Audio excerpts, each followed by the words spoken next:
What's up, guys? It's Stiffling. So, I thought I'd talk a little bit today about some different size advantages that come with being a smaller or larger person, because there are advantages to both, and we're going to talk about today. But first thing, I want to thank everybody for subscribing, liking, watching my videos. I'm at 230-ish subs right now.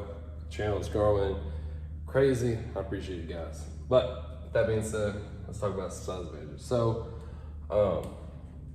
normally we like to think that bigger is always better, but there are definitely a lot of advantages that comes to being a smaller size person, as far as height and your actual frame, versus how there's also advantages to being a larger frame person that's also taller. So let's talk about it.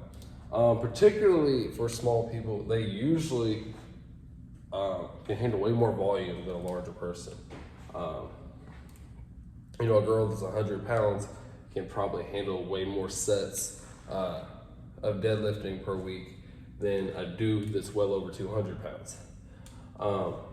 And that's just one of the things. Typically, those sets and everything's gonna have lighter weight, and the muscles are gonna be able to recover faster.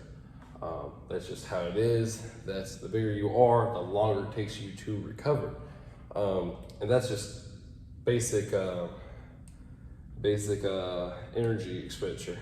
It takes a lot more for someone that's over 200 pounds to, deadlift, 500 pounds for reps than someone that's 100 pounds deadlifting, 250 pounds for reps. Even though that's both, I might be both twice their body weights. The energy expenditure is so much more on this side, which there's pros and cons to that. Of course, a larger person, can't recover as fast, but whenever they are fully recovered, their strength output is going to be, much, much higher.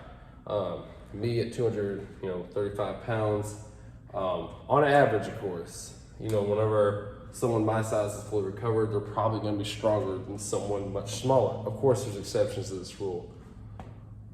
But also, someone smaller, everyone knows their buddy that's like 5'5" and they look like they're just like a little ball of muscle. Whenever you're that size, you look so much bigger in pictures. Whoever your all's favorite fitness person is, they might only be like 5'5", 5'6", and they're 150 pounds lean, and because of that, they look so massive in pictures. And then you see them in real life, you realize just how much smaller they are, and they don't look nearly as big. But also, once you're larger, of course, you're gonna be able to hold on to more muscles. Just a bigger frame is gonna be able to support more muscle. That's pretty much how it goes for the most part. Of course, everyone's got different muscle building genetics, but on average, a dude that's 6'1", 6'2" is gonna be able to hold a lot more muscle mass than a dude that's 5'1", 5'2". That's just kind of same thing for girls. A girl that has a much larger frame and has broad shoulders, broad hips, is gonna be able to hold on to a lot more muscle mass than a girl has very small shoulders, very small hips, that kind of thing. But of course, people not only are small people able to handle more volume, they're able to better recover from that volume, which means they can do more and more and more. All that compounds into them doing a lot more sets for each muscle group per week, if they do it right, of course, which means that they look bigger even faster than if they were able to do the equivalent amount of volume.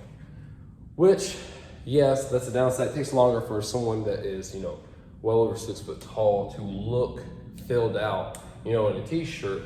But the upside here is once they are filled out, those people look massive. You see those strongmen and everything that are 300-400 pounds, they are like giants, they're massive people.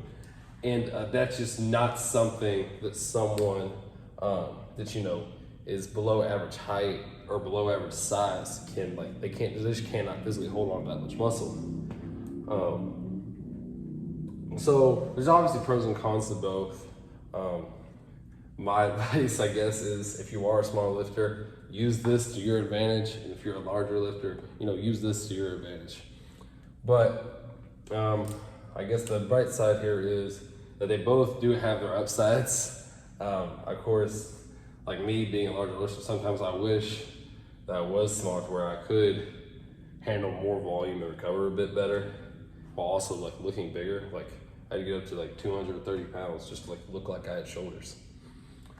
So there's obviously upsides and downsides. But that being said, I'll get this video closed out here. Hope you guys like and subscribe for more content, and yeah, have a great rest of your day.